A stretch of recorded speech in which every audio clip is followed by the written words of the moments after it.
Alright, welcome again, fellow druids, to Full Circle. I'm Chad, and we are going to talk about we're doing a model unit review, re-review, if you will. This is on the Wold Guardian, which received some small changes also in the CID on Wolds. A couple days ago, you probably saw my episode on Wold Wardens.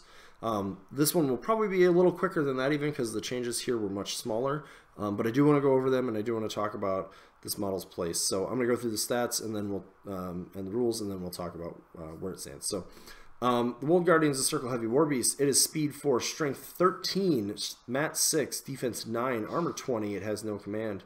It is a construct with Pathfinder. It's on a large base. It's Fury 3. It has no threshold. It costs 16 points and has 35 wounds, the largest spiral in the body. It's FAU. It has 2 battering rams for attacks. They're range 1, power and strength 18. Excuse me. Damage type magical.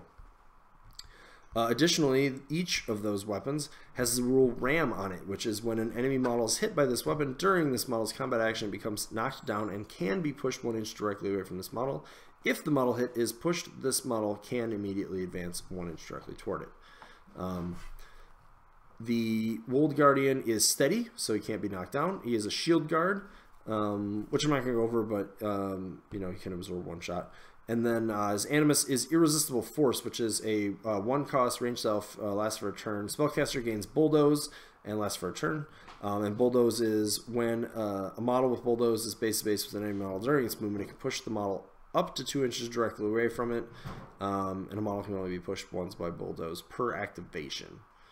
It has no effect when you trample. Okay, so that's pretty straightforward, right? So the changes to the Wold Guardian were that it got, I think it was 1 point cheaper. I think it used to be 17 points, now it's 16. And it got 1 strength better. So it went from power and strength 17 up to 18. And those 2 changes have moved it from being sort of this overpriced, underpowered, like mostly melee focused piece to still being mostly melee focused, but being in a point cost that's pretty balanced with its defense and whatnot. And additional, it gets access to the Blackclad Stone Shaper's Earth's Power ability, which gives it an additional +2 strength. So this now means that Bones of Orboros lists have this as an option to sort of do the melee trading that we've always kind of needed to do. He goes up to power and strength 20 of his own volition. He can go up to 23 with some of our synergy casters. He can go to an effective 22 with a few others. It means that he hits very hard. He's very tanky. He has a lot of hit points. He has a lot of armor. He's slow, so you're going to want to look to offset that speed with a Blackclad Wayfarer for a free charge, or things like Shifting Stones, Telekinesis, maybe Warpath, things like that. You're going to want to supplement the damage output that it has access to. Brad against his feet, great addition, or make it so survivable that it doesn't matter how slow it gets up there. So somebody like Baldur too. And this video won't be terribly long because I don't have a ton of stuff to say about him. But the Wold Guardian is in a fantastic place. If you need a model in a list that is like, I'm going to put this on a hard target and it's going to kill it, the Wold Guardian can now do that, right? Power and Strength 20 means, and with knockdown, right? So we'll come back to that, but let's just assume you can hit most of your attacks. At Power and Strength 20, just on its own, with 5 attacks. So like if you place it, maybe it gets a free charge, does a little more damage. 5 attacks at straight dice is going to kill, again on average, if you get all the damage in, will kill a Khador Heavy. That was previously not true, right? So you did 5 less damage, it lived on somewhere in the 28 to 30 range. You got a problem on your hands, right? Now you're doing about 35 on average, so you either have super crippled it, unless you got a free charge and then you did kill it, and it's, you know, that's the place you're in. 16 points means that it's point costed in a way that now you can afford to take it and not feel like it's so outclassed by some of those other pieces. It's still not a bargain piece, right? 16 points is in the typical range, I guess. I don't want to say premium. I think premium, you're in the 18 plus range is kind of where I would say. I think like the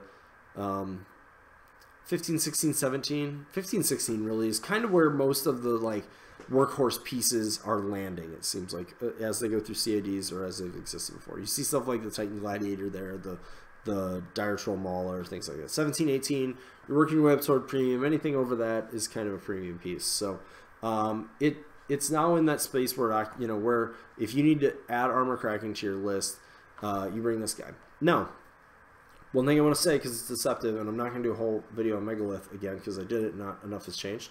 But Megalith getting the one more attack at one less POW with access to the +2 and an additional mat kind of helps this in a lot of ways too. Megalith does actually hit a little bit harder than this guy because of those things. However, every beast can't be Megalith, and he is a premium beast, certainly. So this is sort of your next strongest beater, or your a little bit cheaper beater, right? So like I talked about the Wold Warden in another video and talked about how it gets up to a respectable POW. This guy gets up to a good POW, possibly great with some lists. He's also very hard to kill. Armor 20, if you've played against Khador, and at some point I'm hoping to feel better enough about that matchup to really talk about it, and I'm hoping to practice it some after ATC. ATC probably going to let some of my other teammates take much of the Khador problem, but if you've ever had to try to kill things like Juggernauts and Marauders, you know that Armor 20 with 34 boxes is pretty hard to deal with, and it's not because they're defense 10. Now, this guy's Armor 20 with 35 boxes, and he can be repaired much easier in a lot of ways. They're incredibly hard to kill. Don't forget they have Shield Guard. That's something they did not have in the last edition. I see a lot of people forgetting about it. It's a really, really good rule to remember. It means that you can play 1, 2, or 3 of them, and like in addition to being tanky and hitting things, they can help your caster across the table. They can help your other beasts across the table. I do think you're mostly going to see them in Bones, maybe Secret Masters, probably mostly Bones of Orboros. Of course, Bradigus, Baldur 2, as I mentioned, Kruger 2 maybe, stuff like that. Kruger 2 really helps its movement with telekinesis. And it's just a good all-around beast. It's been left in a great place following its changes. I think that it's not like a must-have in every list, but if it's a list that you know you need to be like putting armor cracking down on the table, it's great.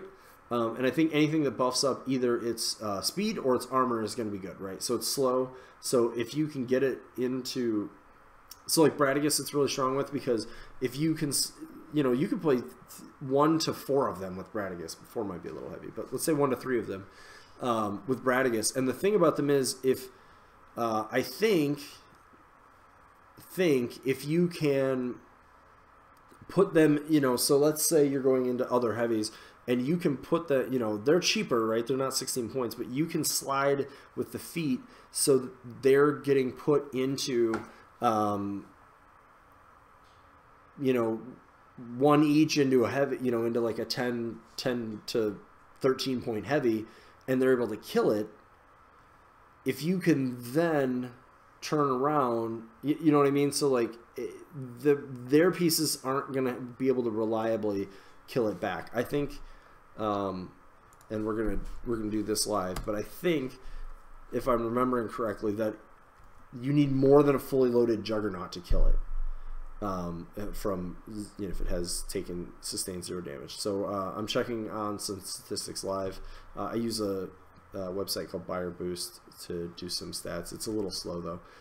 Anyways, and that's an indicator, right? Like other factions don't even potentially hit that hard. Few hit a little bit harder, but that is kind of a situation that you're looking at. So this piece has gone. And you can do the opposite, right? So like I said, if it can't be killed immediately, you let things come into it, has things like Roots of the Earth on it, use like Baldur's 1's feet to sort of like give you space. But yeah, so let's see real quick what the math is on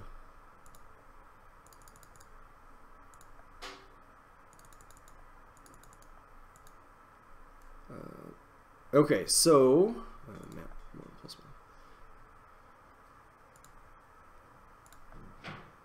okay, so the math doesn't really make a difference. So if you give a Juggernaut 3 focus, it has 1 POW 19 attack, has a POW 15 attack, and you put a Wold Guardian in front of it with 3 focus, it has about a 5% chance of killing a Wold Guardian, assuming he hasn't sustained any damage. Just let that sink in there for a minute. 5% chance of killing it. The thing is, obviously, that if you can put multiple, you know, as we start putting multiple jacks on it, right, a second fully loaded Juggernaut has no problems killing it. So we do have a situation where your alpha strike is going to matter, right? Or your ability to tank the situation is going to matter quite a lot. So that's with Bradigus. So in my opinion, with Bradigus, for him to be successful, what you need to do is you need to be able to slide into a heavy. You need to be able to kill it or significantly cripple it. And you need to be able to do that with enough of the alpha that now enough of these things aren't going to be killed back, right? So if you brought, say, a couple Wardens and a couple of these and maybe some other stuff, you need to slide into that army and do enough damage that they can't retaliate. Or you need to play them with something like Baldur 2, where they can just, you know, with appropriate placement of the wall and the armor buffs and whatnot, they can just flat out tank enough damage that as long as you can make it difficult for them to put too many things onto your beast, that they can survive. And that is the role that they can now play, and that is the role they now have the points for. By the way, using that same website, if you bump their armor up to 23 and they send in 2 fully loaded Juggernauts, you're at about 8% likelihood that your Wold Guardian dies. So this piece is very tanky. I think this is War Machine. You can always engineer a way to kill a single model. So don't just put one forward and go, good luck, you're never going to kill it. That's not how it's going to work. But the way it will work is if you put it up in a, you know, if once you've taken out, and the Wold Wrath fits this bill in a similar way too, right? Once you put it into a situation that is where they don't have enough resources, or the amount of resources they have to commit to it is significant, that's good for you. So if your alpha is good enough to kill, you know, like I said, let's say they have 8 heavies, something like that, 8, 9 heavies. Let's say you have, you know, you may have 3 of these and, you know, or like Megalith, 2 of these, and let's say you have 5 heavies, right? 2 Wardens, 2 of these, Megalith. I haven't built a list like that, but I think you easily could do that with Baldur or Bradigus. So let's say you have that with Bradigus. Bradigus has a couple of lights, maybe. I have to do the math on that. Well, 16 and 14 is always 30. So 30 is 60. Another 20 for Megalith is 80. So it leaves you another 20-something points to work with. Some of that's going to be support, though. So maybe a couple lights in there. Anyway, something generates your situation up. Now you've got these pieces that are all in their army. You hopefully have been able to use your 5 heavies to kill, say, 4 or so of their warjacks. Now they have to use their remaining warjacks and focus to kill you back. You know, and that's where this guy's going to be significant, right? They may not even, if you have Wardens, they may not even pay attention to it. They may just try to kill those. So that's a situation where you can find yourself with Wold Guardians. So that's the strength of the Wold Guardian. Hits very hard now. And that was the thing. Before, it would survive in those cases, but it didn't hit hard enough to matter. Now, with the +1 strength and with the change with the Stone Shaper, it does hit hard enough to be in that respectable heavy range. So, so that's good. That's the situation we find ourselves in. And